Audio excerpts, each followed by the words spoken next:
Ամերիկյան երկրների վարչության ԱՄՆ և Կանադայի բաժնի 3-րդ քարտուղար, Եվրոպայի վարչության երկկողմ հարաբերությունների առաջին բաժնի կցորդ ու մի շարք նմանատիպ հաստիքներ զբաղեցնելու համար արտգործնախարարությունը հայտարարել է մրցույթ, որին դիմելու համար հաշված օրեր են մնացել։ Արտաքին գործերի նախարարությունը բավական ակտիվ փուլում է գտնվում դիվանագիտական գործառույթների,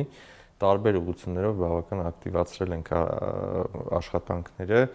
տանելով Հայաստանի Հանրապետության կողմից հռչակված բալանսավորման և բալանսավորված քաղաքականությունը։ Այս առումով անհրաժեշտություն է առաջանում անընդհատ թարմացնել և նոր կադրերով համալրել դիվանագիտական ծառայությունը և ուրախ կլինենք, որ նոր երիտասարդներ հատկապես դիմեն և համալրեն դիվանագիտական ծառայությունը։ Պաշտոններին դիմելու համար 4 հիմնական պահանջ կա՝ Հայաստանի Հանրապետության քաղաքացիություն, հայերենի և առնվազն 2 օտարլեզվի ազատ տիրապետում, բարձրագույն կրթություն, համակարգչային գիտելիքներ։ Կախված պաշտոնից անհրաժեշտ է նաև աշխատանքային ստաժ, կցորդի համար այն պարտադիր չէ։ Բացի բազային գիտելիքներից և բարձրագույն կրթությունից, իհարկե բնականաբար շատ ցանկալի կլիներ, որ ունենան տեղեկացված լինեն այսօր տեղի ունեցող միջազգային իրադարձություններին, հասկանան տրամաբանությունը միջազգային հարաբերությունների այսօրվա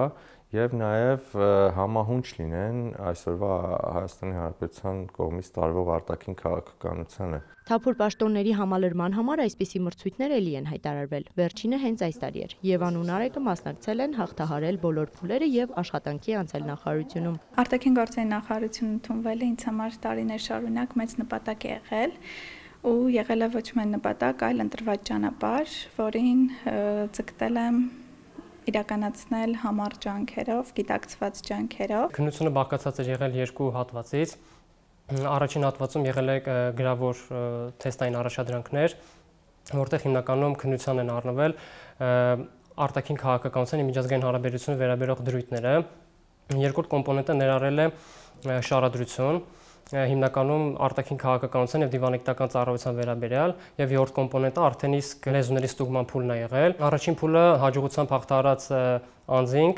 արդեն իսկ հնարավորություն ունենում մասնակցելու երկրորդ փուլին, որը բանավոր է։ Երկուսն էլ ընդգծում են, պաշտոնները զբաղեցնելը իրենց աճին շատ է նպաստել։ Ընդունվել եմ Ասիայի և Խաղաղօվկիանոսյան երկրների վարչություն, Հարավային Ասիայի բաժին։ Արտաքին գործերի նախարարությունը մի մեծ թիմ է, մեծ համախմբված ու միասնական թիմ։ Այստեղ աշխատելը քեզ պարտավորեցնում է ավագ գործընկերներից սովորել շատ հմտություններ։ Մրցույթին մասնակցելու համար մինչև հոկտեմբերի 26-ը պետք է հայտարարությունում նշված փաստաթղթերը ուղարկել նշված էլեկտրոնային հասցեին։ Էմմա Վարդանյան, Հովհաննես Գյուրջյան, լուրեր։